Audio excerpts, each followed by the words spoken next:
vamos abrir em 1 Pedro. 1 Pedro, capítulo 2.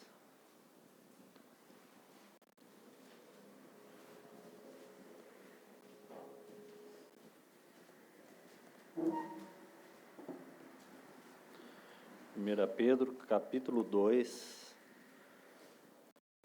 versículo 4 e 5, e depois o verso 9. Nós vamos orar primeiro.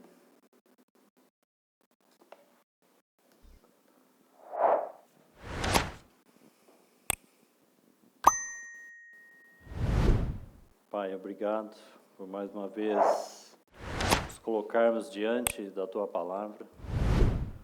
Obrigado pela provisão do Teu Espírito Santo, o único que pode assentar no governo, ó Senhor, da Tua Igreja, o único que pode ministrar ao Senhor a Tua Palavra aos nossos corações. Então, mais uma vez, nós confiamos a Tua Palavra, a Ti mesmo e ao Teu Espírito. Pedimos que mais uma vez nos assista, ó Senhor, nesse tempo de meditação na Tua Palavra, nesse tempo que temos de comunhão contigo e com Tua Palavra. Pedimos ao Espírito Santo que assim nos guie, guarde todo esse tempo conforme a Tua vontade, que os nossos ouvidos sejam abertos para ouvir a Tua voz. Nos conceda, ó Senhor, revelação da Tua Palavra, entendimento da Tua Palavra, que ela possa ser viva como ela é dentro de nós. Pedimos ao Teu Espírito que realize essa obra dentro dos nossos corações. Essa obra é Tua. É Tu mesmo que convence os nossos corações. É o Senhor mesmo que nos converte a Cristo. Então entregamos, ó Senhor, em Tuas mãos a Tua Palavra. E faça conforme a Tua vontade. E realize, ó Senhor, tudo aquilo que o Senhor já intentou para esse tempo. Obrigado, Senhor, pela comunhão que temos com o Pai e com o Filho, Jesus Cristo. Nós entregamos em Tuas mãos e é em Teu nome que nós oramos. Amém. Então, 1 Pedro, capítulo 2, verso 4 e 5 e depois o verso 9. Chegando-vos para ele, a pedra que vive, rejeitada sim pelos homens, mas para com Deus eleita e preciosa. Também vós mesmos, como pedras que vivem, sois edificados casa espiritual, para serdes sacerdócio santo, a fim de oferecerdes sacrifícios espirituais, agradáveis a Deus por intermédio de Jesus Cristo. O verso 9. Vós, porém, sois raça eleita, sacerdócio real, nação santa, povo de propriedade exclusiva de Deus, a fim de proclamardes as virtudes daquele que vos chamou das trevas para a sua maravilhosa luz. A referência desse texto no Antigo Testamento, nós já vamos para lá, é Êxodo capítulo 19. E nós já vamos considerar aquele texto juntos mais rapidamente. O que eu quero deixar para os irmãos nessa porção de Pedro e na porção de Êxodo é apenas mostrar, com a ajuda do Senhor, qual era a vontade de Deus, não só para aquele povo, para os filhos de Israel, quando eles partiram do Egito. Mas aqui nós temos, de maneira bem clara e bem simples, qual é a vontade eterna de Deus. Não somente para os filhos de Israel, porque lá é uma sombra, mas aqui em Pedro, pelo Espírito Santo, ele está aplicando a realidade espiritual para nós. Então, isso é o que está no coração de Deus. Isso aqui não é invenção de homem. A igreja, ela é uma casa espiritual. Assim como aquele tabernáculo que era para ser erguido, mesmo que é uma sombra, mas quando Deus pediu para Moisés edificar aquele tabernáculo também é um tabernáculo espiritual. Para nós, uma sombra, mas para Deus, uma realidade espiritual ali na terra. Então, essa é a vontade estabelecida no trono de Deus, no coração de Deus. E nós vamos observar, com a ajuda do Senhor, gostaria de, na verdade, hoje, se possível, encerrar esse segundo aspecto do caminho da cruz, que é o apego ao mundo, e tentar unir, na verdade, esse exemplo do bezerro de ouro e os despojos que eles saíram lá do Egito, como provisão para edificar o tabernáculo de Deus, ou a casa de Deus. E dentro dessa casa inclui aquela peça chamada candeeiro, uma figura muito clara da igreja, do testemunho de Deus na terra. Então nós tomamos isso como exemplo, dizendo que do mesmo ouro, do mesmo despojos, né, aquele povo deveria cumprir a vontade de Deus, edificando o tabernáculo, ou a casa de Deus, lugar para a morada do próprio Deus. Mas a mesma provisão está sendo utilizada para levantar e adorar aquele bezerro de ouro. Vem do mesmo lugar, é a mesma provisão, é o mesmo despojos. Em todos os níveis que nós pensarmos sobre despojos, já falamos bastante sobre isso, para mantermos aí um equilíbrio e um cuidado, e não pensarmos que isso só é somente riquezas e dinheiro, mas isso fala de tudo aquilo que recebemos do Senhor. Provisão, despojos, é tudo aquilo que recebemos da parte do Senhor para o cumprimento da sua vontade, né? Então, é a nossa capacidade, nossas habilidades, nossos recursos, é tudo. Na nova aliança é tudo. Tudo é provisão do Senhor. Porque o que nós poderíamos fazer antes de receber as provisões do Senhor? Nada, né? Mas após recebermos grande provisão do Senhor, podemos fazer diante do Senhor muita coisa, para Ele mesmo. Então, quando nós examinamos aí rapidamente essa porção de Pedro, no versículo 4 aí, essa sempre será para nós uma nota central. Nós encontramos isso também lá no tempo de Êxodo, quando aquele tabernáculo deveria ser erguido, quando aquele povo também se distancia do Senhor e passa a levantar um bezerro de ouro. Isso mostra que aquele povo está deixando o Deus de Israel. Porque isso aqui sempre será central. Se nós nos perdermos nisso, todo o serviço e até mesmo a edificação da casa de Deus perderá o seu sentido. Então, porque dele, por meio dele e para ele são todas as coisas. De alguma maneira, Romanos 11:36 resume, né? Porque dele, por meio dele e para ele são todas as coisas. Então, quando nós perdemos ele de vista, na verdade, tudo mais será para nós mesmos. Então, quanto mais apegados estamos a ele, mais então tudo aquilo que recebemos dele mesmo será devolvido para ele. Mas quando reinar o nosso próprio coração, o nosso próprio interesse, os frutos do nosso próprio pensamento, então iremos elaborar e criar um bezerro de ouro para os nossos próprios interesses e deleites. Todos os recursos recebidos da parte de Deus, né, dons espirituais, são recebidos da parte de Deus. É para ser devolvido para a edificação da casa dele. Não é para a nossa casa. Não é para esta assembleia em si mesmo, porque essa assembleia não é nossa. A igreja não é nossa. Essa assembleia é dele. A igreja é dele, porque tudo provém dele. Então esse é o sentido da verdadeira casa espiritual, aquela que gira em torno dele. Aquela que entende que o nosso Senhor é para nós um tesouro, assim como o Senhor olha para a sua casa e para as suas assembleias, e vê nas suas assembleias um tesouro particular, peculiar. Palavras que são usadas lá em Êxodo, né? Então essa é a vontade de Deus, que o seu povo, sua assembleia, em diversos lugares, seja um povo que gira em torno somente de um Senhor, o nosso Senhor Jesus. Sejamos para Ele um tesouro especial, particular. E Ele não quer dividir com ninguém. É por isso que o caminho da cruz fala do apego ao mundo. A questão não é se apegamos ou não, a questão é que quando se apegamos ao mundo, nós estamos desapegando do nosso Senhor. Ele quer o nosso coração integral. Ele é um Deus zeloso, Ele é um Deus ciumento. Ele quer o seu povo exclusivamente para si, porque ele comprou esse povo, ele resgatou esse povo, né? Assim como ele fez com os filhos de Israel.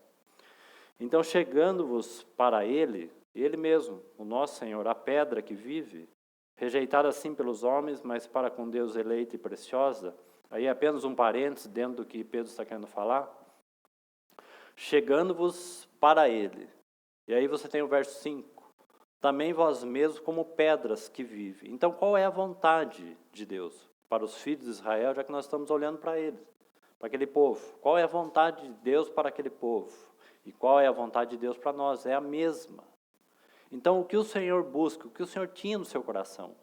Que nós pudéssemos ser os edificadores de uma casa, como está aí, sois edificado, casa espiritual. Então, veja essa observação. O desejo, a vontade de Deus é que nós sejamos uma casa para Deus mesmo, mas que nós sejamos os cooperadores e edificadores de uma casa que não é natural. Porque essa é a distinção do bezerro de ouro. O bezerro de ouro fala do Egito? Fala. Mas o bezerro de ouro fala daquilo, tudo aquilo que é religioso, tudo aquilo que é místico ou misturado. Esse é o sentido do bezerro de ouro, nós vamos ver. Porque é exatamente isso que acontece no período depois de Salomão, quando aquele reino vai ser rasgado. Por que o reino de Salomão é rasgado? Porque o coração do rei está dividido. Ele está dividido entre Deus e os ídolos, não é isso? Esse é o coração de Salomão. Por que a igreja está dividida ao longo dos séculos? Porque em algum momento essa igreja se aliou e se dividiu com o mundo. E a partir dali nós temos então essa grande leva de divisões no meio do povo de Deus. É a mesma coisa. Um coração dividido dividiu todo um reino. Então o que vem dali para frente no período de Salomão é simplesmente reflexo do coração dividido do rei. Coração do rei Salomão dividido com outros amores, então você tem consequências no reino, né, que é rasgado e que foi dividido. Então, mas a vontade de Deus se concentra nesse versículo aqui, e também em Êxodo 19, qual é? Que nós sejamos edificadores de uma casa espiritual. Não de uma casa natural, e não de uma casa terrena, porque isso é bezerro de ouro. A casa de Deus, uma assembleia do Senhor, não pode ser elaborada por meios naturais, porque ela não é natural. Nada na casa de Deus é natural. Irmãos, o fato de você estar aqui reunido não é algo natural, e sim algo espiritual. O quanto nós precisamos ver isso. Qualquer coisa fora disso, irmãos, é intento do mundo de tentar construir algo que será impossível para nós sustentar. A vontade de Deus é essa, que sejamos edificadores da sua casa, mas uma casa espiritual. A nossa mente natural não será suficiente e não podemos importar nada que é do mundo. Porque tudo que vem do mundo, até coisas boas, são naturais. Essa é a grande diferença dos verdadeiros edificadores de uma casa celestial, de uma casa espiritual. Então é a primeira observação aí. Sois edificado casa espiritual. Qual é o segundo ponto importante? Então tudo isso, irmãos, fala do coração de Deus, da vontade de Deus, porque são as mesmas palavras que nós encontramos em Êxodo, com relação àquele tabernáculo, e o que Deus queria com aquele povo. É a mesma vontade, vem do mesmo coração, do mesmo Deus. Qual é o outro ponto importante aí? Para serdes sacerdócio santo. Então você está vendo aí o tamanho da grandeza e da beleza da casa de Deus. Você tem serviço ou edificação espiritual, um chamado para todos nós para sermos um sacerdócio santo, e esse é um chamado para todos. Não tem nenhuma elite específica, né? Isso aconteceu por causa do bezerro de ouro, quando então, a partir dali, nós temos ali aqueles levitas, os que são da tribo de Levi, que foram separados para ministrar e servir especificamente a casa de Deus, mas isso daqui está antes disso. Êxodo 19 também está antes do bezerro de ouro. Então isso nos leva, irmãos, para aquilo que é o coração de Deus. Que todos aqueles que foram tirados do Egito, que foram salvos por Ele, pudessem exercer o sacerdócio santo para a edificação de uma casa santa e espiritual. Então, casa espiritual, ou uma edificação espiritual, sacerdócio santo, e o que mais? A fim de ofereceres, é óbvio, né? É óbvio. Ofereceres o quê? Não faria sentido, né? Uma casa espiritual, um reino, uma nação de sacerdócio santo, ou sacerdotes santos, para quê? Para oferecer sacrifícios carnais? Claro que não. Porque aí nenhum sacrifício carnal será aceito por nosso Deus. Porque ela é uma casa espiritual, um reino de sacerdócio santo, né? Para oferecer sacrifício também espiritual. Então, nossa presença aqui é um sacrifício espiritual. Não é um sacrifício natural. Os cânticos, as orações, a palavra, a comunhão, passa a ser um serviço espiritual. Agradável a Deus. O que não é agradável a Deus? Aquilo que o homem elabora, bezerro de ouro, que tem uma certa aparência de culto. Isso seria o natural. Porque ali nós falamos, você tem altar, você tem o sacrifício, você tem o holocausto, e você tem algum tipo de adoração. Mas aquela adoração não é agradável ao Senhor, porque é fruto do pensamento humano. Há muita adoração por aí. Há muita introdução de pensamento humanos por aí, que não tem nada a ver com casa espiritual, com sacerdócio santo e com um sacrifício oferecido a Deus. Então, chegando-vos para Ele, para o cumprimento da sua vontade, para que tudo isso seja oferecido como algo agradável ao próprio Deus, aquele que nos chamou. No versículo 9, que é exatamente, então, a porção mais específica de Êxodo 19, está assim: vós, porém, sois raça eleita, novamente, sacerdócio real, porque está falando de rei, de reino, né? Tão importante isso daqui, sacerdócio real, nação santa, tudo coletivo. Você viu aí, né? Tudo coletivo. Não tem nada individual aqui, nem num nem no outro, como foi lembrado hoje na mesa, porque Deus tem um chamado, né, para um povo, certo? A vontade de Deus se cumprirá no meio de um povo. Raça. Não é um eleito. Será que esse é eleito? Será que o outro não? É uma raça eleita. É um povo. É um reino de sacerdócio. Que bonito é isso, irmãos. Que lindo é isso. Então, sacerdócio real, nação santa, de novo, povo, está vendo aí a vontade de Deus? Povo de propriedade. Por que propriedade? Porque Ele é o nosso resgatador. Ele é o nosso redentor. Você tem um aspecto tão claro e tão prático no sentido do que, ou por que Ele nos resgatou, por que Ele nos comprou, por que Ele tirou lá do Egito, aquele povo. Porque aqui Pedro usa uma expressão diferente de Colossenses. Colossenses diz assim, que Ele nos libertou. Ele usa a palavra libertação, porque está se referindo mais a essa obra de resgate. Ele nos resgatou do Egito. E a pergunta é, por quê? Ele nos resgatou da mão do diabo. E a pergunta é, por quê? Ele nos resgatou do mundo. E a pergunta é, por quê? Então, quando você coloca esse versículo de Pedro junto com Colossenses, que usa a palavra, ele nos libertou de um império, porque império fala de um reino, de um governo caído, de um governo de pecado, ele nos libertou de um império de trevas para o reino do Filho do seu amor. Se você quiser abrir ali em Colossenses, apenas para fazer essa comparação, porque esses dois textos são importantes ser colocados juntos, porque amplia o sentido e propósito para qual nós fomos chamados, certo? Porque essa porção de Pedro fala da vontade de Deus antes da fundação do mundo, antes dos tempos eternos. Então, abra lá em Colossenses, no capítulo 1, verso 13, para você observar aí. Colossenses 1, verso 13.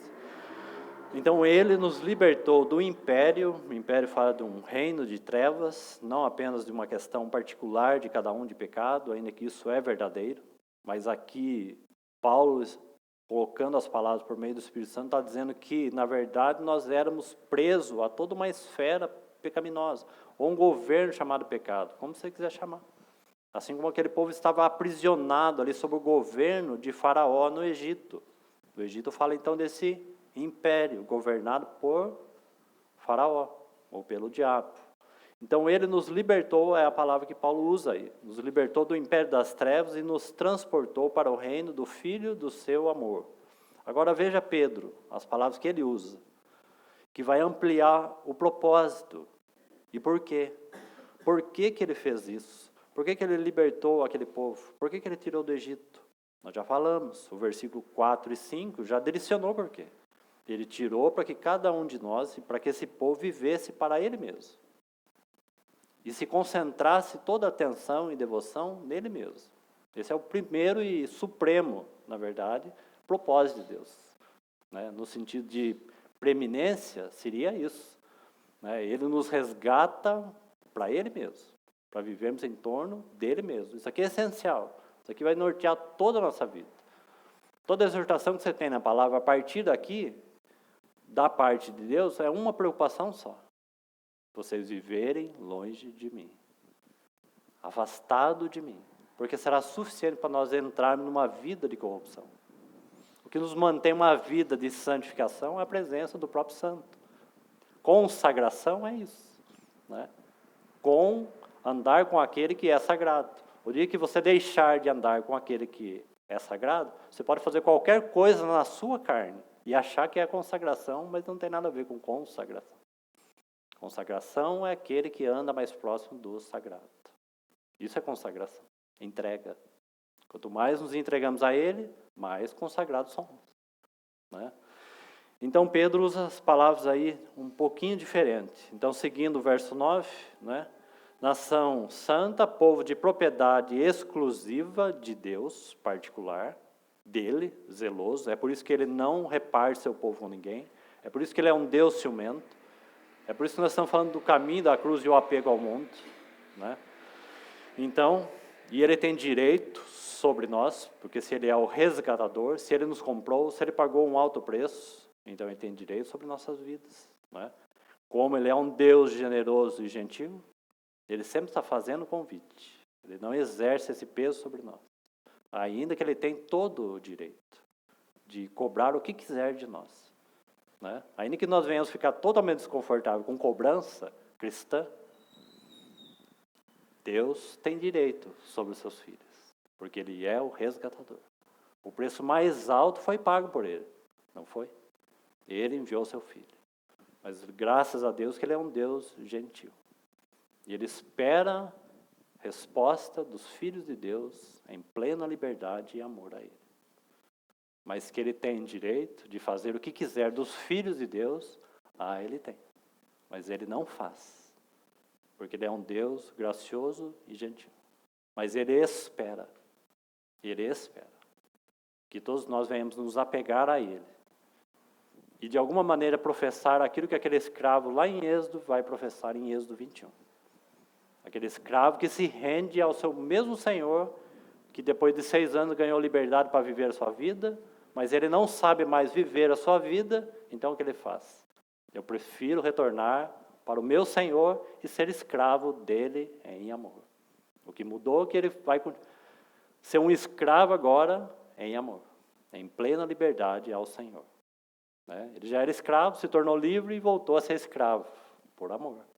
Continua sendo escravo. Então é isso que o Senhor espera, porque se Ele comprou, nós somos escravos de Cristo. Agora Ele espera exatamente isso, que nós entendamos isso, que sem Ele nada podemos fazer e nada seremos. Entendeu? Então Ele espera que dessa maneira amorosa nós retornemos para Ele. E podemos falar assim, porque isso é uma verdade. Quem de nós sabe edificar, por exemplo, uma casa espiritual? Quem de nós poderia dizer assim, somos um sacerdócio santo? Porque quando nós olhamos para nós, o que nós vemos mais é um sacerdócio pecador, e não santo. mas chegando-vos para Ele. Porque Ele é o santo de Deus. Ele é o sacerdote santo. Então, nós recorremos na dependência dEle para sermos os edificadores de uma casa espiritual. É assim que o Senhor espera.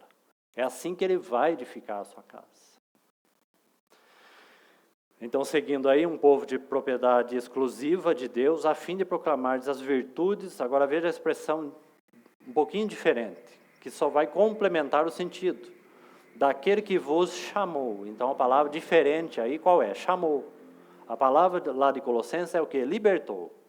Então, se nós unirmos essas duas palavras, chamou das trevas para a sua maravilhosa luz, então nós entendemos assim. Quando o Senhor foi à cruz, derramou seu sangue, pagou um alto preço e nos comprou para Ele, ao mesmo tempo, nós precisamos compreender duas coisas. Este que é o nosso resgatador, o nosso redentor, esse que perdoa os nossos pecados, esse que nos justificou, quando Ele faz isso, Ele tem um chamamento em vista. E por isso que essa palavra chamou é tão importante. E era isso que os filhos de Israel precisavam entender logo. E seguir e ser os edificadores daquele tabernáculo de acordo com o modelo, a mente e o coração de Deus.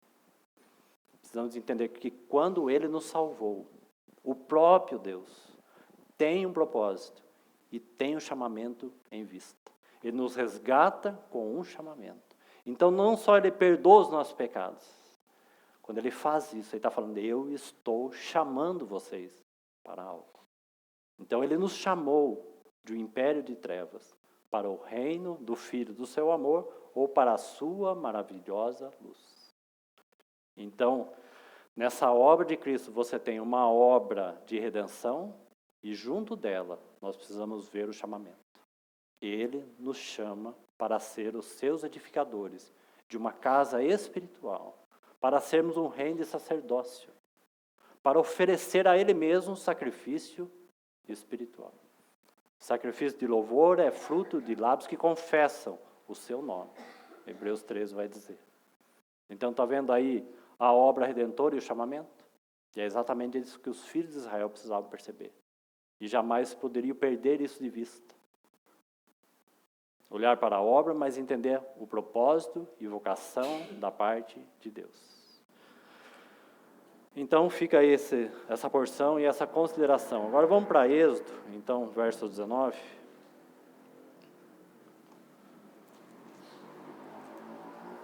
Êxodo 19, versículo 3. Êxodo capítulo 19, verso 3.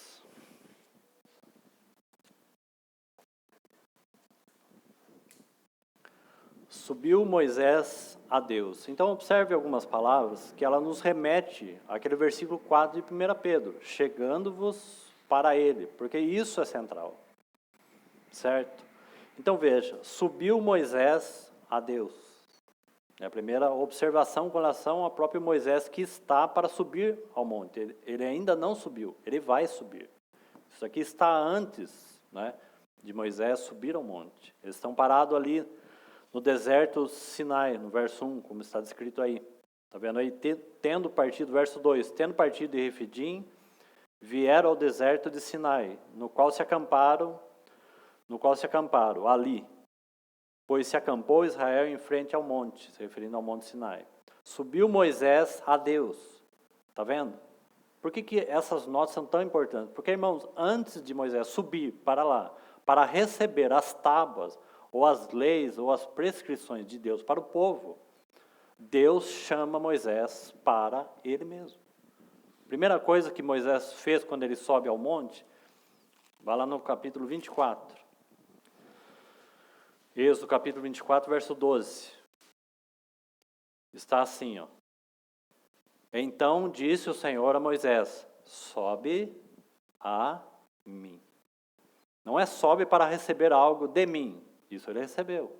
Porque isso é secundário. O primário é sobe a mim. E nós sabemos que ele vai ficar ali um tempo ainda, até que o Senhor, então, desse a Moisés as tábuas aí escrevesse as leis. Então sobe a mim ao monte e o que mais? E fica lá. Que dificuldade, né?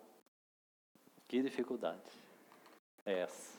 Quando o Senhor fala assim, sobe a mim, eu não vou falar nada, fica aí, fica na minha presença. Eu não vou falar, não vou responder, se é questão de oração, você vai orar, não vou responder, não vou falar nada. Fica aí e espera. Sobe a mim. Esse é o primeiro chamamento. Chegando-vos para Ele. Irmão, sabe que eu acho que eu poderia dizer com toda exatidão e precisão por causa da palavra. Talvez isso seja a principal chave para a edificação de uma casa espiritual. Porque senão, irmãos, tudo que nós viermos a fazer será obra da nossa carne. E para a tristeza nossa, irmãos. Mas porque o Senhor tem zelo pela sua casa. Sempre que nós realizarmos obras, fruto das nossas mãos, nós temos um reto juízo no trono. Ou um Espírito Santo que se assenta no trono de cada uma das suas assembleias, em todos os lugares. É só você ler as 7 igrejas de Apocalipse. Quem fala? O Espírito Santo.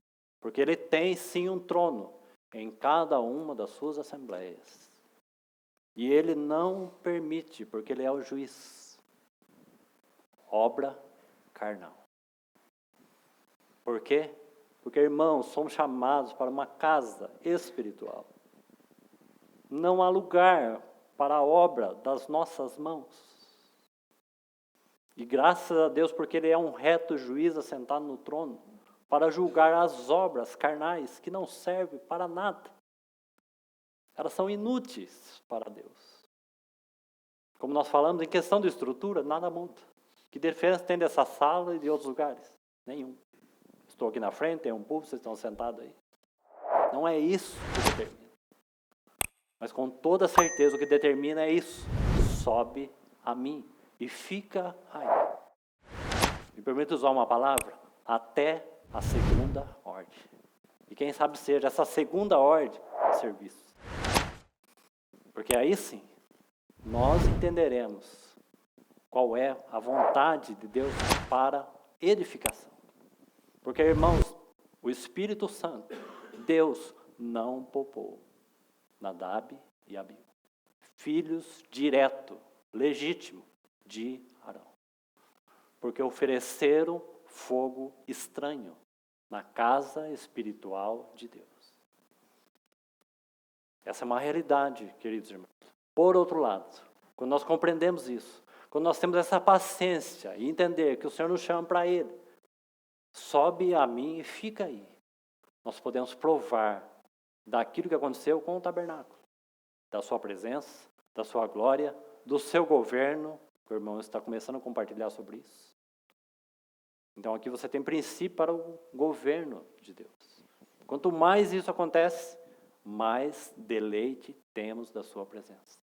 Mais protegidos estamos. Mais nossa mente está guardada, baseada nos fundamentos, nos princípios, nos mandamentos. Mas isso só é possível chegando para Ele. Então sobe a mim as palavras de Deus para Moisés e fica aí 6 dias. Nós não suportamos nem algumas horas, nem alguns dias. 6 dias, para daí Deus então confiar a Moisés, como que um teste, né? Como que uma prova. Então Moisés vai receber da parte de Deus instrução, para ele poder instruir o povo. O que é isso? Serviço. Mas primeiro sobe a mim e fica aí. Então volte ali no capítulo 19. Então subiu Moisés a Deus, e do monte o Senhor o chamou.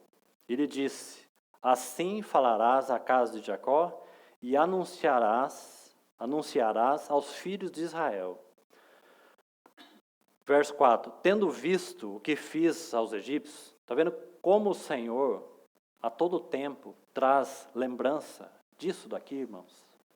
Se você lê o livro Êxodo e outros lugares, Deus não esquece daquilo que nós esquecemos. Abra em Neemias, o livro que o irmão está compartilhando.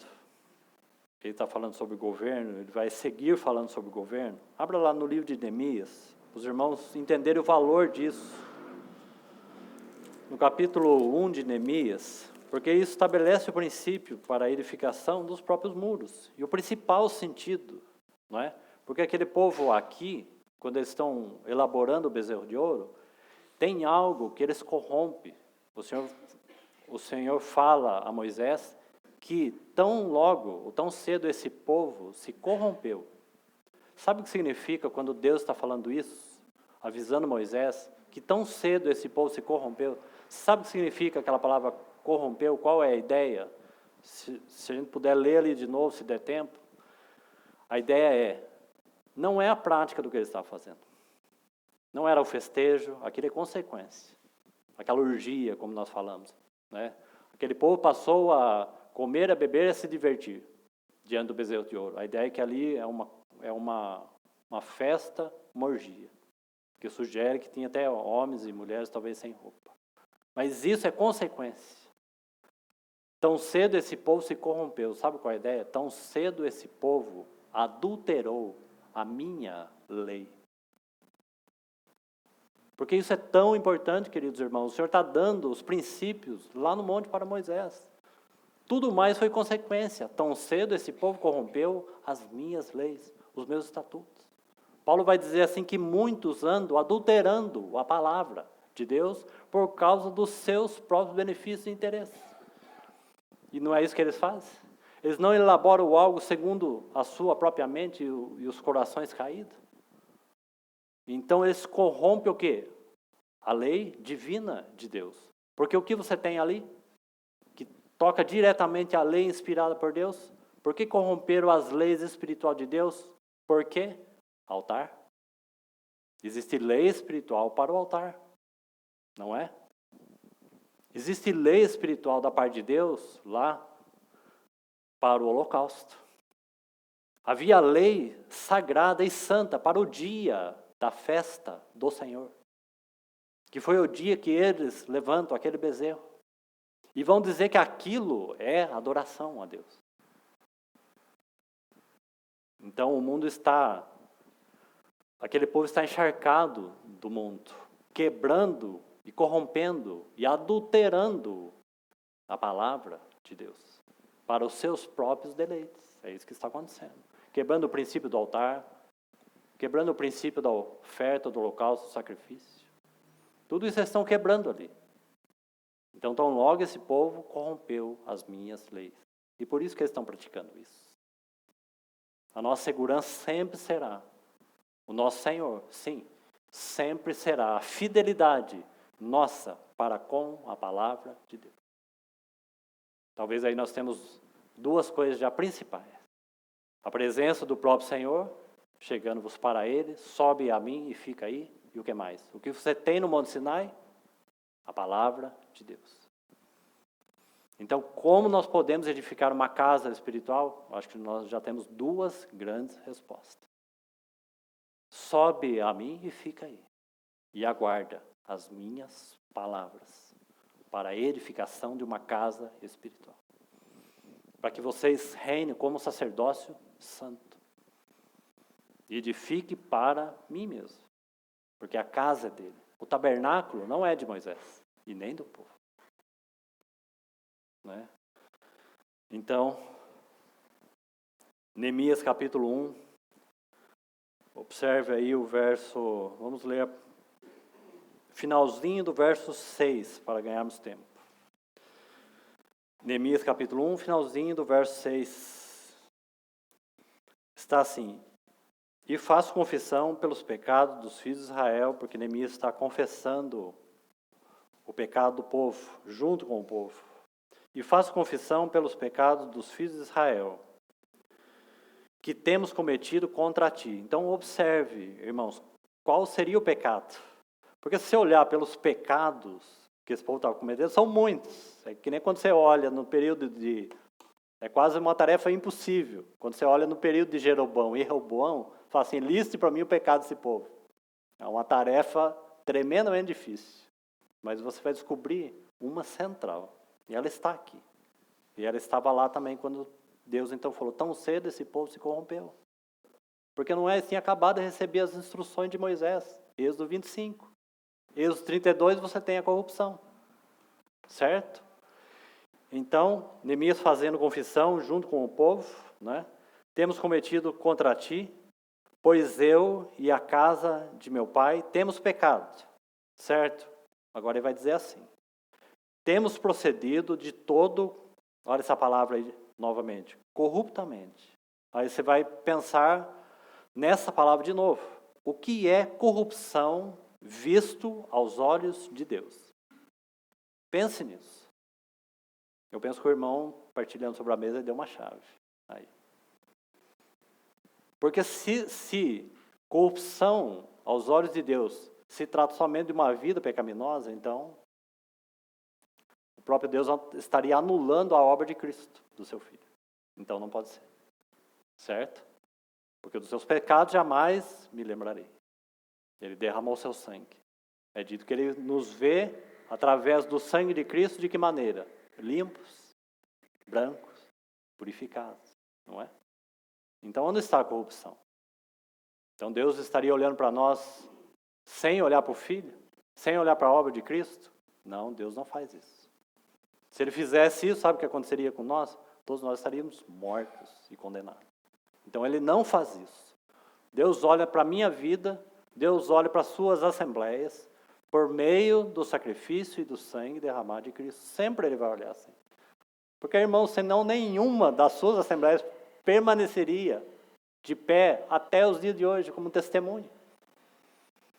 Mesmo que houve essa grande divisão no cristianismo, sempre houve um remanescente, mas até mesmo um remanescente. Se Deus não olha pelo sangue de Cristo, o testemunho do Senhor não estaria aqui. A igreja do Senhor não seria um candeeiro. Então guarde isso. Então, o que é quando Deus olha e vê para o seu povo, um povo que se corrompeu? Tão cedo esse povo se corrompeu. E ele precisa se arrepender disso. Então temos procedido de todo, corruptamente contra ti. Agora veja. Aí ele vai dizer o que é. Ele não vai fazer lista de pecados, mas ele vai dizer o central. Onde está o desvio? E queridos irmãos, esse é o motivo que eles tinham que se arrepender. Porque, senão, nunca a restauração dos muros aqui em Neemias iria acontecer. Se eles não voltam para isso, irmãos, os tijolos que eles iriam levantar, até mesmo por uma coisa que é a vontade de Deus, seria tijolos postos na carne. E seria um trabalho exaustivo e um peso humano. Entendeu? É necessário a edificação, é necessário disciplina da nossa parte, não é? Disciplina para meditar na palavra, abrir mão do nosso tempo para isso. Disciplina até mesmo para você ter vindo hoje à noite aqui. Não foi disciplina? Sim. Mas quando nós nos arrependemos, porque muitas vezes adulteramos a palavra de Deus, ou desviamos dela e de seus princípios, tudo isso se tornará para nós um exaustivo peso da nossa carne. Não é peso de glória, não é peso no sentido espiritual e não é peso no sentido de carga. É peso carnal. É por isso que aquilo que o homem edifica, que ele chama, por exemplo, de igreja, tem levado muitos pastores aos consultórios de psicologia. Quando não, eles se matam. Porque Deus edifica uma casa espiritual. E nós não temos estrutura, a não ser por meio do Espírito Santo e da sua palavra e do sacrifício de Cristo Jesus. Para que sejamos um sacerdócio santo, porque Ele é santo. Edificar uma casa espiritual, porque a casa de Deus é espiritual. Então, sustentado pela palavra de Deus, seus princípios. Sustentado e confiados na obra e no sacrifício do nosso Senhor. Guardando com fidelidade suas palavras. Para sermos estes edificadores. Então, aí sim, aí temos carga espiritual. Caso contrário, não suportaremos. Por quê, irmãos? Porque iremos tentar introduzir e elaborar técnicas naturais. Elas podem ser boas, mas elas são naturais. Podemos importar muitas coisas do mundo que lá funcionam, mas aqui não funcionam. Técnicas naturais. Por exemplo, psicologia, que reina intensamente no que concerne a ministração da palavra. Não estou nem falando da vida de cada um. Penso que cada um deve saber diante do Senhor, não quero fazer nenhum tipo de juízo errado com relação a isso. Estou falando da palavra de Deus. Deus, o Espírito Santo, não precisa de psicologia para aplicar sua palavra. Amém, irmão? Se nós temos circunstâncias da nossa vida, em particular, doenças, e por algum motivo, debaixo da permissão de Deus, você recorre a um psicólogo, amém. Que o Senhor fale a cada um com relação a isso. Não é isso que eu estou falando agora. Não é sobre isso. Eu estou me referindo à palavra e os princípios de Deus. Entendeu? Ou nós precisamos, ou nós dependemos do Espírito Santo, ou nós dependemos da psicologia para fazer as aplicações que são espirituais. E a psicologia, esta, é natural. Entendeu? Então, tenta se formar bons psicólogos para utilizar a palavra de Deus. Isso tem um nome, bezerro de ouro. Porque é natural. O que não é natural, dependência do Espírito Santo. Para que ele pegue essa palavra e ele aplique a cada um de nós conforme ele bem quiser. Porque todos nós aqui somos diferentes. Que psicologia natural poderia ser usada aqui por algum motivo particular? Nenhuma. Porque cada um de nós aqui tem dificuldades diferentes, problemas diferentes, pensamentos diferentes, vida diferente, pecados diferentes. Quem poderia aplicar essa palavra? Nem mesmo eu sei. Mas o Espírito Santo sabe como fazer a aplicação dela no seu e no meu coração. Sem uso e sem intervenção, porque isso é adulterar a palavra de Deus. Irmão, quão importante é isso? Porque aí sim temos o quê? Edificação de uma casa espiritual. Porque o que nós temos, irmãos? Dependência. Os irmãos já observaram quantas coisas nós podemos observar e ver só aqui, nesse tempo que já está se acabando? Dependência do quê? Sacrifício e sangue de Cristo. Porque senão, quem pode ser um sacerdócio santo, como já falamos? Então nós vamos aprender a dependência. Moisés, sobe a mim e fica aí. Depende de mim. Depende do Espírito Santo. Então, você tem aí o verso 7. Temos procedido de todo corruptamente contra ti. Agora veja, vírgula, não temos o quê? Primeira coisa. Está vendo aí? Está fazendo confissão. Ele está se arrependendo. Não temos guardado o quê? Os mandamentos. Nem os estatutos. Nem os juízos. Que, agora veja onde que ele vai. Tamanha importância no que concerne a Deus. E a sublimidade.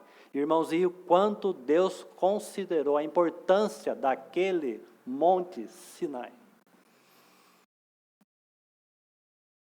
Que o Senhor nos ajude profundamente, irmãos. Porque o Monte Sinai, para nós, é o Verbo se fez carne. E habitou entre nós cheio de graça e de verdade. O cerne da revelação. Sobe a ele e permaneça aí.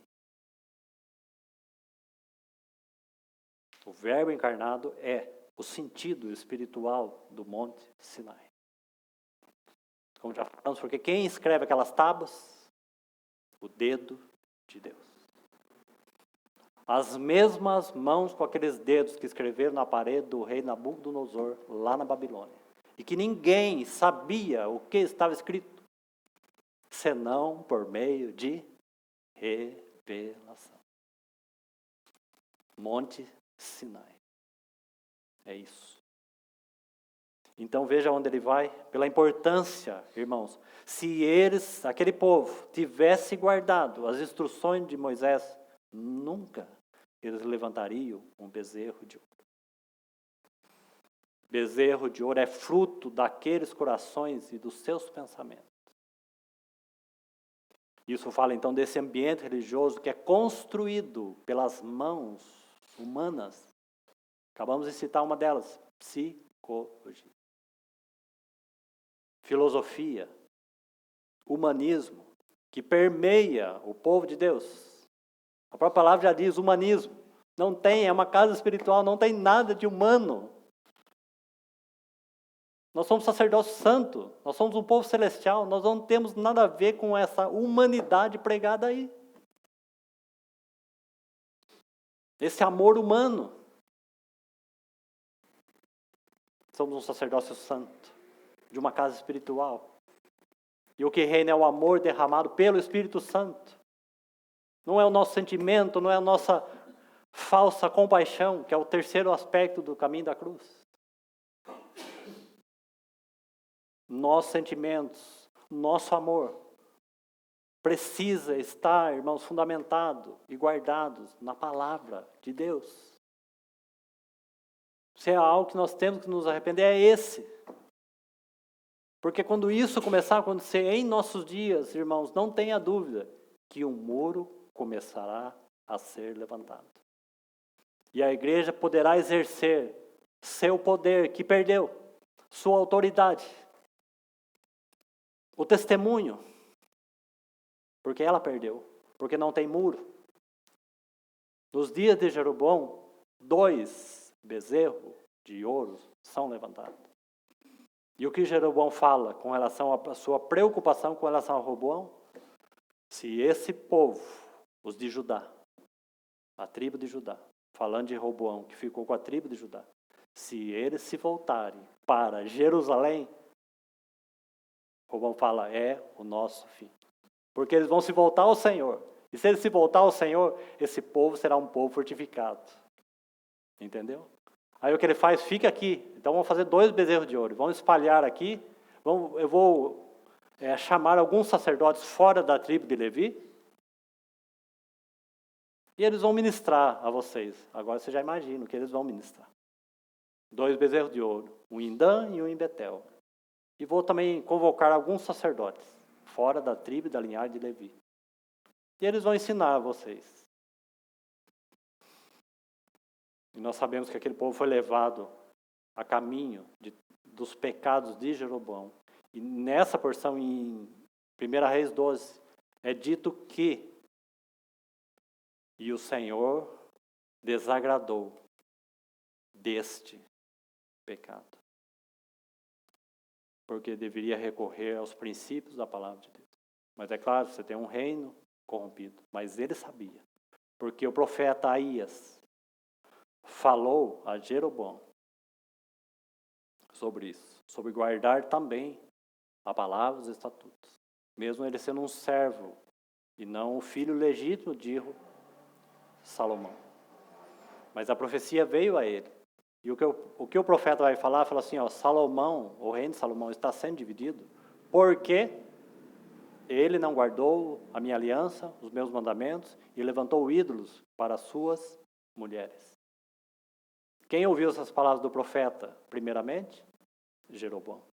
É por isso que ele sabe, se esse povo da tribo de Judá, já que Roboão ficou com uma tribo só, se voltar para Jerusalém, que representa a vontade de Deus, então Deus será estabelecido. E se Deus foi estabelecido, como foi no princípio do reinado de Salomão, assim como foi nos dias de Davi, o que aconteceu? Davi venceu todas as nações. Não é? Então aquele povo voltaria a ser o que? Um povo fortificado, porque eles retornam para a centralidade da vontade de Deus. E o que nós temos aqui? Exatamente isso. Então, se há algo que nós temos que se arrepender como povo de Deus, é esse. Retorno urgente e fidelidade à sua palavra. E aí ele pode então edificar sua casa, ele vai estabelecer os seus muros, proteção, suas portas. Que assunto tão importante, que o Senhor ajude o irmão a seguir nesse assunto. Mas você tem uma base aqui, do que significa muro, uma base bem prática, né? Então, nem os juízos que ordenasse a Moisés, teu servo. Verso 8. Lembra-te da palavra que ordenasse novamente a Moisés, teu servo, dizendo, se. São exatamente as mesmas palavras. Agora, irmão, você sabe quanto tempo tem daqui até os dias ali de Êxodo de Moisés? 1000 anos em torno. O que você acha disso? Você acha que isso não é importante? Mais ou menos 1000 anos. Moisés é citado. O que ele recebeu é citado. Vê, pois, Moisés, que faça tudo conforme este modelo. Está vendo aonde que eles estão tendo que voltar? Irmão, será que hoje, se alguém perguntasse qual é o padrão e modelo divino para a edificação de uma assembleia, eu acho que nós não saberíamos responder quase nada. Que o Senhor nos ajude, que o Senhor ajude a igreja de Cristo. Mas deveríamos saber, porque é tão importante. É isso que vai nos guardar de nós levantarmos também um bezerro de ouro. É isso que irá nos guardar de termos algum tipo de adoração, que não é adoração. Ah, mas tem altar, tem sacrifício, tem oferta, mas não é. O que está ali é um bezerro de ouro. Não é? Ao invés da ação do Espírito Santo, psicologia. Ao invés de dependência para entender a palavra, uma busca natural. Então, lembra-te da palavra que ordenasse a Moisés, teu servo, dizendo, olha esse se transgredires, eu vos espalharei por entre os povos. Ô irmãos, irmãs. Agora nós entendemos por que nós temos um povo de Deus espalhado, como Jeremias vai dizer, por todas as esquinas. A resposta está aqui e é única. Ela não tem um monte de respostas que às vezes nós procuramos. O povo está dividido por causa disso, sabe, porque não sei o que lá, e por causa de batismo, e por causa de não sei o que, um monte de coisa. Não é nada disso. Não é nada disso.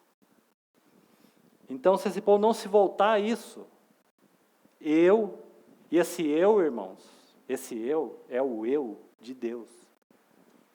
Esse não é ninguém mais, ninguém menos do que Deus. Nosso irmão lembrou do texto de 1 Coríntios. Está havendo divisão ali. Você sabe quem está promovendo aquela divisão? Ela é uma divisão carnal. Está acontecendo na Assembleia de Corinto. Mas o texto seguinte vai dizer que aquela divisão e o partidarismo era necessário para que os aprovados fossem postos em evidência. Quem está fazendo isso? Deus. O Espírito Santo. Porque ali é uma assembleia. Quem está espalhando, irmãos, e rasgando o reino de Israel? O profeta de Aís. Lembra-se que Robão, então, depois disso, vai fazer o quê? Ele vai tentar pelejar contra Jeroboão. Quem vai intervir? Deus. Desarma tudo. Você não vai pelejar contra os seus irmãos. Porque eu, o Senhor, é que fiz isto.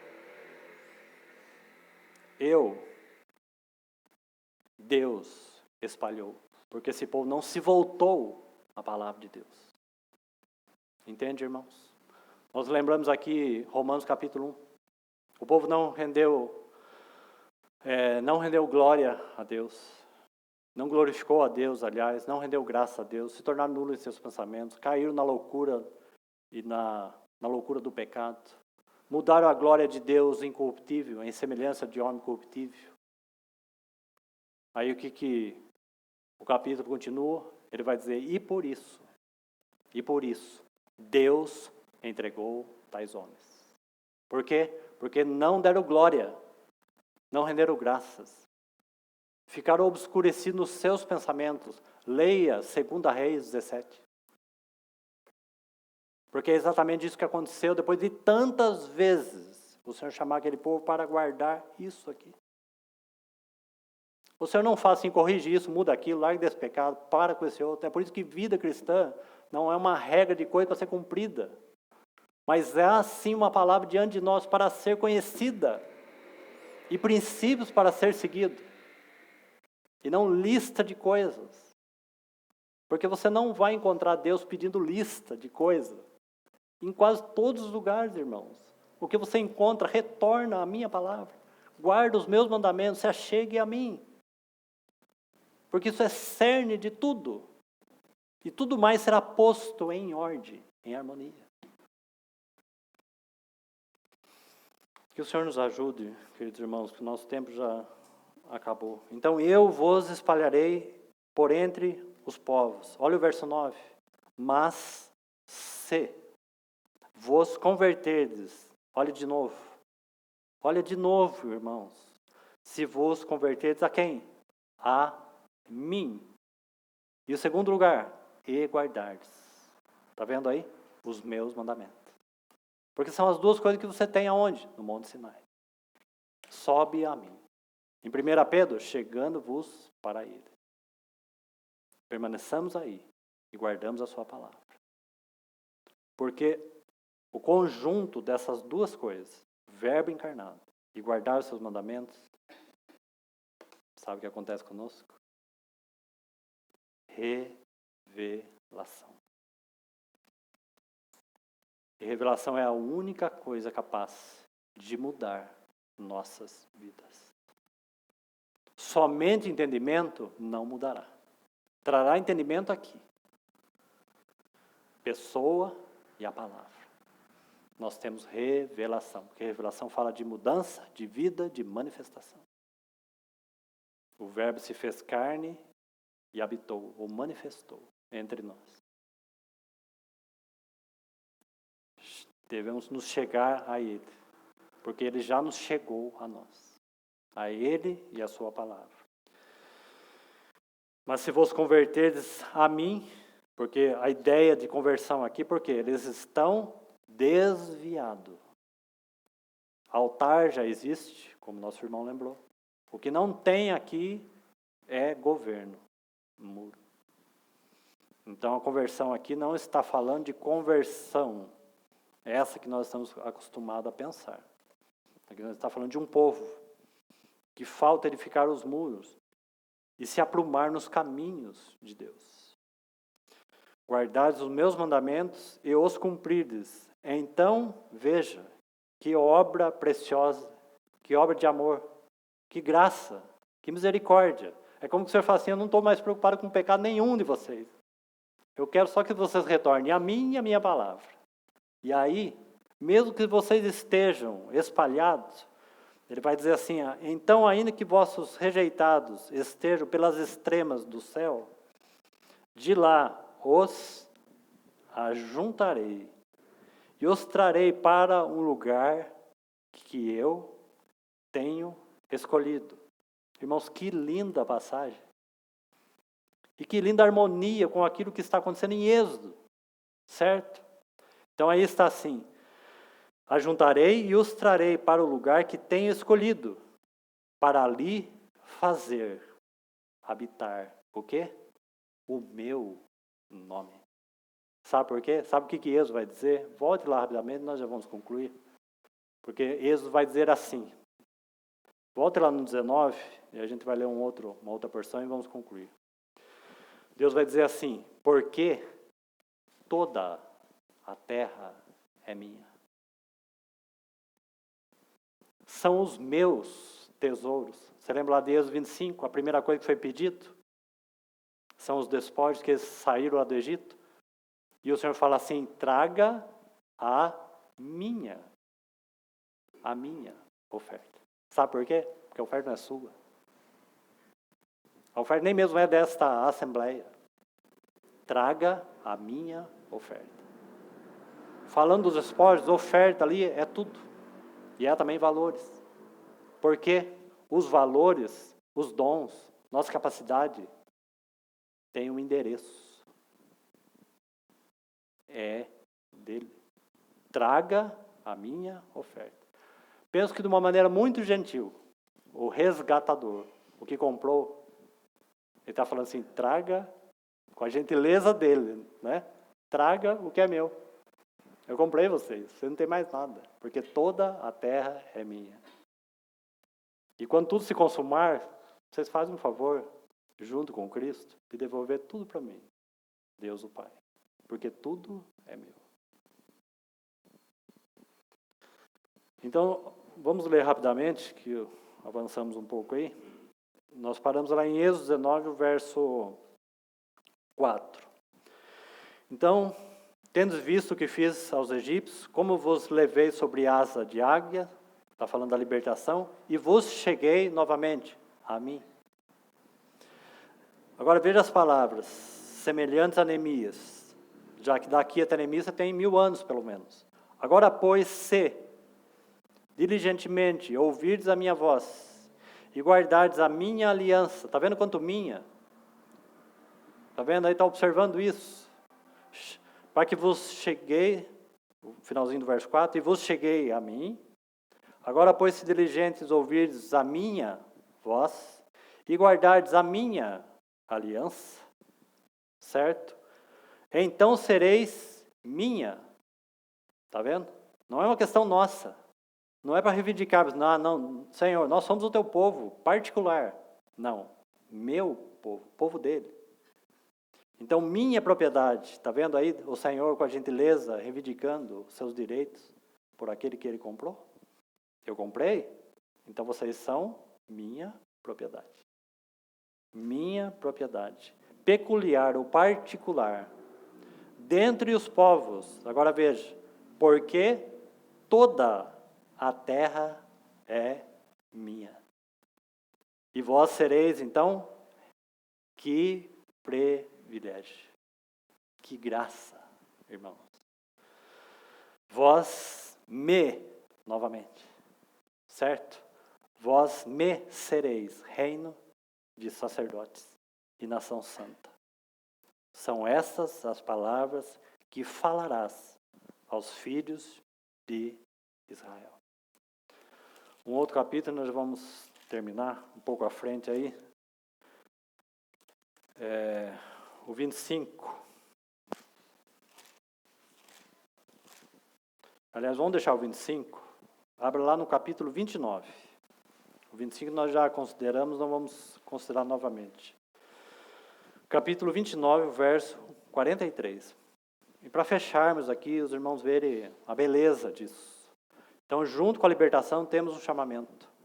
1 Pedro 2, 4, 5 e o versículo 9 aponta para aquilo que está no coração de Deus, da vontade de Deus, tanto daquilo que nós deveríamos ser, sacerdócio santo, como que concerne sua casa espiritual, para oferecer a Ele mesmo sacrifícios espiritual. Verso 43, capítulo 29, verso 43. Ali virei aos filhos de Israel. Agora veja novamente. Que beleza, irmãos, que o Espírito Santo abra os seus olhos. Fale ao seu coração. Destape seus ouvidos, pelo menos. Ali virei aos filhos de Israel, porque ele está dando um passo a mais. Certo? Por que o tabernáculo? Por que a edificação? Por que seguir os padrões e modelos? Para quê? Pelo mesmo motivo, queridos irmãos, se ele nos chamou para ele, se a casa é dele, se somos sacerdotes para servir e ministrar a ele, e se toda a terra é minha, o que você acha? Então ele vai dizer assim: virei aos filhos de Israel para que por presença, de novo, por minha glória, sejam o quê? Santificados. Isso significa que sem a presença dele. Porém, a questão agora aqui é coletiva. Aqui não é indivíduo. Porque podemos errar e tomemos cuidado com isso. Sim, o Senhor santifica cada um indivíduo, membros. Porém, uma vida mais profunda de santificação depende da sua presença coletiva. Por quê? Porque Efésios é muito claro com relação a isso. é junto com todos os santos. Por quê, irmãos? Tão claro, irmãos, tão simples. Porque eu e você somos uma nação de sacerdócio santo. Nós somos um reino santo para ministrar a um Deus santo. É por isso que ele está estabelecendo aqui na figura. Irmãos, é por isso que existem suas assembleias, para que juntas elas sejam um grande testemunho até a volta de Cristo. Para que por minha glória sejam santificados. Você vê que é um texto da Nova Aliança? Não precisamos abrir? 2 Coríntios 3,18. Somos transformados de glória em glória. Na sua própria imagem. Fazemos isso contemplando o Senhor ainda como por espelho. E é assim que o versículo começa. Contemplando como por espelho. A sua glória. Somos transformados. Porque a ideia ali de um degrau de glória, mais uma contemplação da glória, mais um degrau de glória. O que você quer chamar isso? Santificação. A imagem de Cristo. Então, por meio da minha glória. Seguindo aí o verso 44. E consagrarei a tenda da congregação e o altar. Também santificarei a Arão, seus filhos, para que, novamente, me oficie como sacerdote. 45. E habitarei no meio. Está vendo o propósito? No meio dos filhos de Israel. E serei sempre. O Espírito Santo não desfoca daquilo que é central. E serei o quê? O seu Deus. Deus único. Esse Deus não é encontrado nas nações, nos ídolos. Deus único.